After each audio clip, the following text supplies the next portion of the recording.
Good morning, everyone.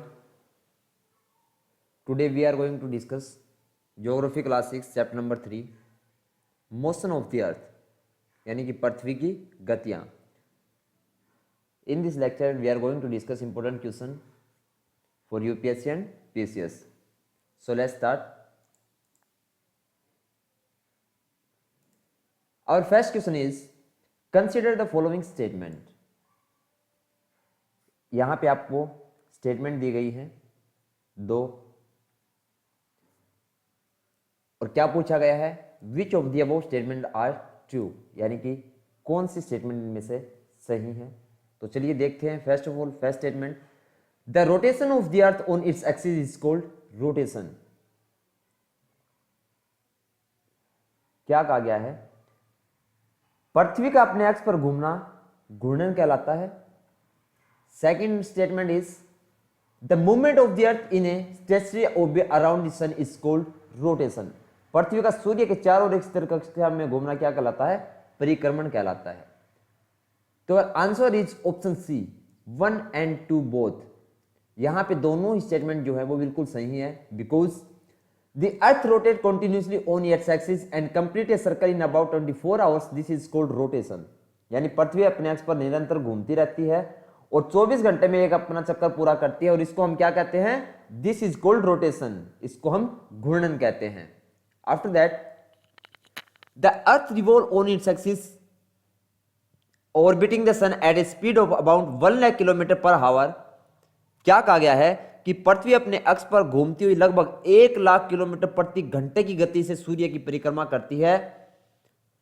It take about 365 days and 6 hours to complete the orbit. और ये क्या करती है, परिक्रमा को पूरा करने में 365 दिन और 6 घंटे का समय लेती है. This annual movement of the earth is called rotation. और इस पृथ्वी की इस वार्षिक गति को हम क्या कहते हैं, परिक्रमण कहते हैं. क्या कहते हैं, परिक्रमण कहते हैं.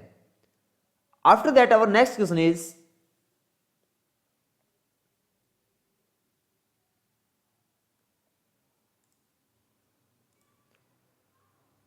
How many degree is the earth axis title perpendicular to its orbit. क्या कहा गया है, पृथ्वी का अपने अक्ष पर कक्षा तल पर बने लंब से कितने डिग्री झुका हुआ है.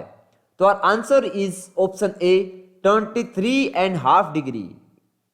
क्या, 23.5 डिग्री. एंड 23 सही है बेटा, 2. The earth axis imaginary line. क्या कहा गया है, जो पृथ्वी का अक्ष है वो एक काल्पनिक रेखा है, एक इमेजिनरी लाइन है. The earth axis included 23.5 from its perpendicular plane. यानी कि पृथ्वी का अक्ष उसके कक्षा तल पर बने लंब से 23.2 डिग्री झुका हुआ है. That's it make an angle of 66.5 from its orbit surface. जो इसके कक्षीय सतह से 66.2 का कोण बनाती है. The plane that is made by the chamber is called the orbit plane. क्या कहा गया है, the plane that is made by the chamber is called the orbital plane. यानी कि वह समतल जो कक्ष के द्वारा बनाया जाता है उसको हम क्या कहते हैं, कक्षीय समतल कहते हैं. It is called the orbital plane. कक्षीय समतल कहा जाता है. After that, our next question is,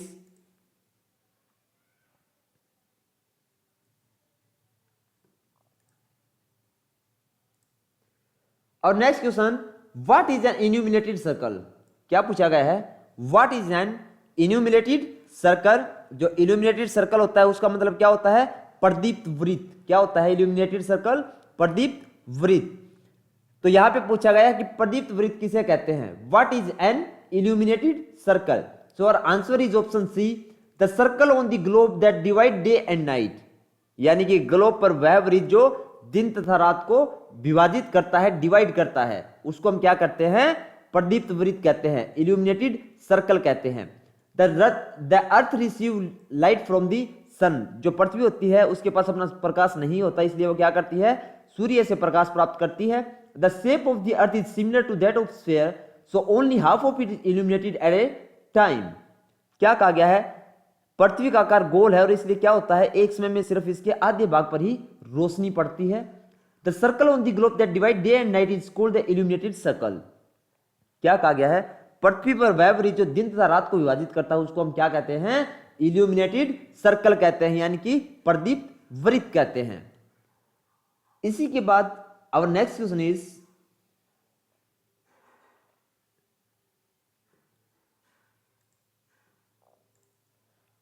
और next question, what is the reason for change in seasons? क्या कहा गया है? What is the reason for change in the seasons, यानी कि ऋतुओं में जो परिवर्तन होता है वो किस कारण से होता है? तो answer is option A, change in the position of the earth around the sun. क्या कहा गया है? Change in the position of the earth around the sun, यानी कि सूर्य के चारों ओर पृथ्वी की स्थिति में परिवर्तन के कारण होता है। जनरली अगर हम देखें, A year is divided into summer, winter, spring and autumn season। सामान्यतः अगर हम बात करें तो एक वर्ष को हम गर्मी, सर्दी, बसंत और शरद ऋतु में विभाजित करते हैं। Change in season are cause by change in the position of the earth around the sun. ऋतुओं में जो परिवर्तन होता है वो सूर्य के चारों ओर पृथ्वी की स्थिति में परिवर्तन के कारण होता है। Whereas due to rotation of the earth in its own axis there are days and night। और जब पृथ्वी का अपने अक्ष पर घूर्णन करती है तो उसके कारण क्या होता है? दिन और रात होते हैं। Whenever due to rotation of the earth in our own axis there are day and night। जब पृथ्वी अपने अक्ष पर घूर्णन करती है तो क्या होता है? दिन और रात बनते हैं, day and night. After that our next question is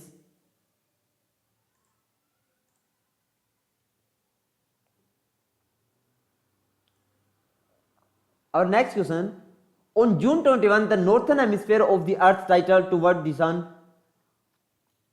the rays of the sun fall directly on the tropic of Cancer। This result in higher heat day। This region have the longest days and shortest night। What is the state of the earth cold? यानी कि 21 जून को पृथ्वी का जो उत्तरी गोलार्ध होता है वो क्या होता है? सूर्य की तरफ झुका हुआ होता है, जिसके कारण क्या होता है? सूर्य की किरणें जो होती है वो कर्क रेखा के ऊपर सीधी पड़ती हैं और उसके कारण क्या होता है? उष्मा जो है वो अधिक उत्पन्न होती है।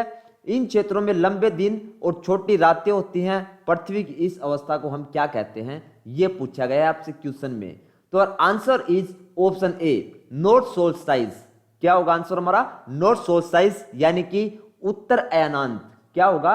उत्तर अयनांत होगा हमारा answer. On 21 June the north hemisphere title toward the sun causing the sun rays to be set on the tropic of Cancer।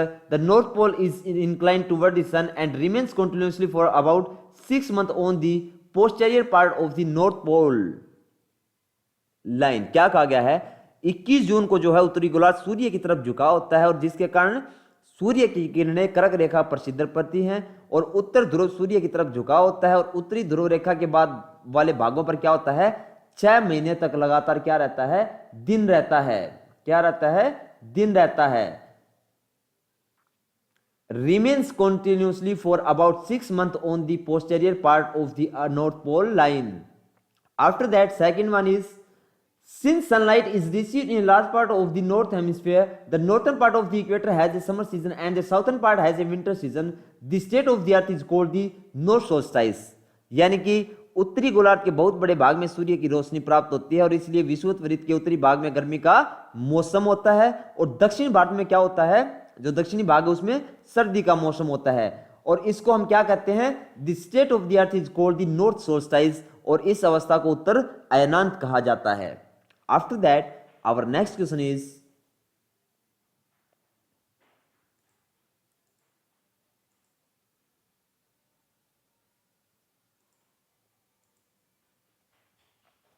और next question, with reference to the south solstice consider the following statement. क्या कहा गया है?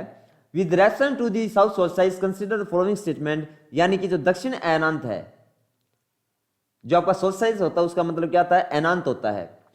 तो क्या पूछा गया है? दक्षिण अयनांत के संदर्भ में नीचे दिए गए स्टेटमेंट पर विचार करना है हमें। और क्या पूछा गया है? Which of the above statement are true, और देखना है कि कौन सी जो स्टेटमेंट दी गई है वो सही है। तो यहां पे आपको 3 स्टेटमेंट दी गई है। फर्स्ट स्टेटमेंट आपकी क्या है? The south pole is tilted toward the sun.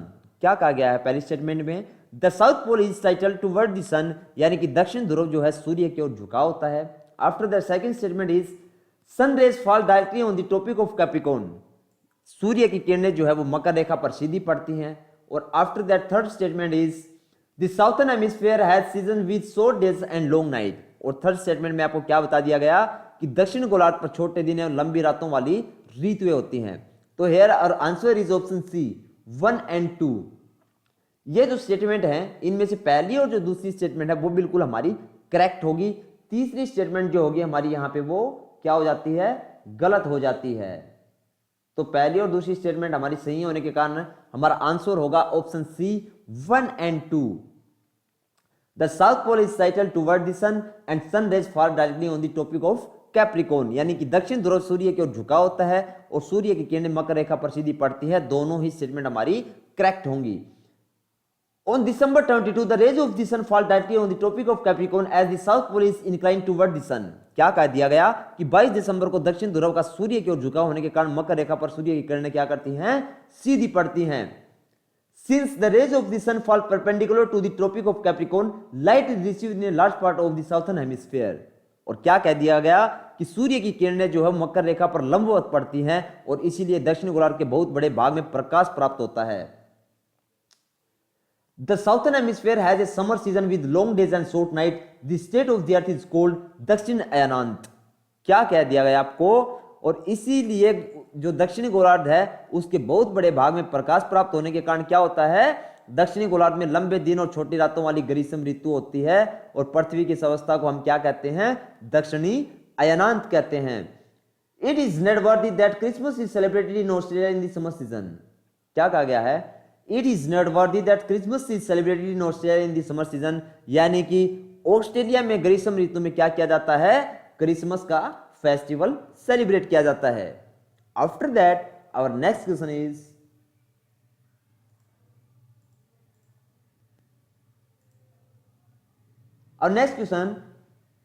What of the statement given below regarding the equinox is true.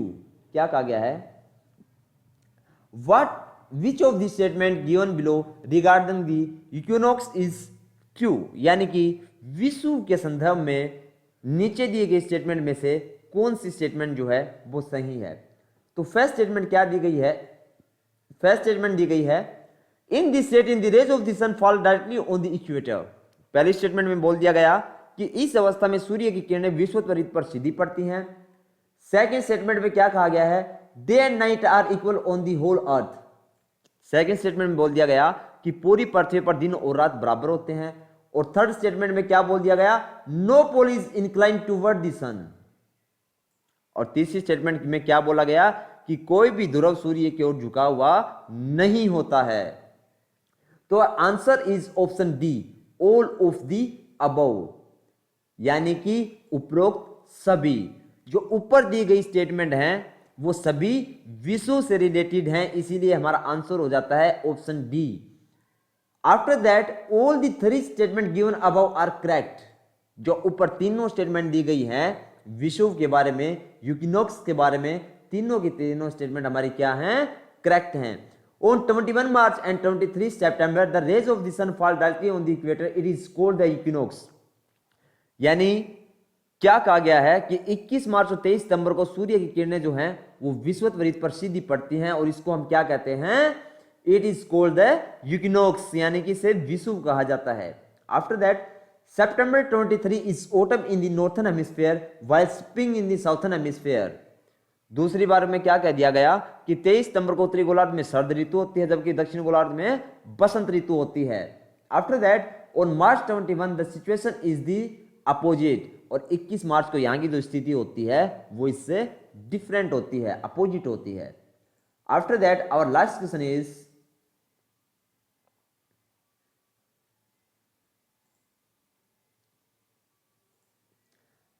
How many days are in the leap year.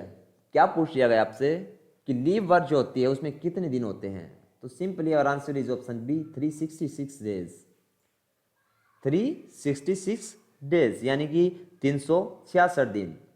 It take about 365 days to 6 hour for the earth to complete the revolution of the sun. क्या बोल दिया गया कि it take about 365 days to 6 hour for the earth to complete one revolution of the sun, यानी कि पृथ्वी को जो सूर्य की एक परिक्रमा पूरा करने में लगने वाला जो समय है वो 365 दिन और 6 घंटे है। फॉर कन्वीनियंस, सुविधा के लिए हम क्या करते हैं, we count 365 days in a year and leave 6 hour. हम सुविधा क्या करते हैं 365 दिन को काउंट कर लेते हैं और 6 घंटे को छोड़ देते हैं। In this way there is a different और 24 आवर्स और 1 day in 4 years. Thus, every fourth year is 366 days and it is called leap year. क्या कह दिया गया कि इस प्रकार हर चौथे वर्ष का 366 दिन का होता है, क्योंकि 4 वर्षों में 24 घंटे हो जाते हैं, जिसको हम एक दिन काउंट कर लेते हैं 4 साल के बाद।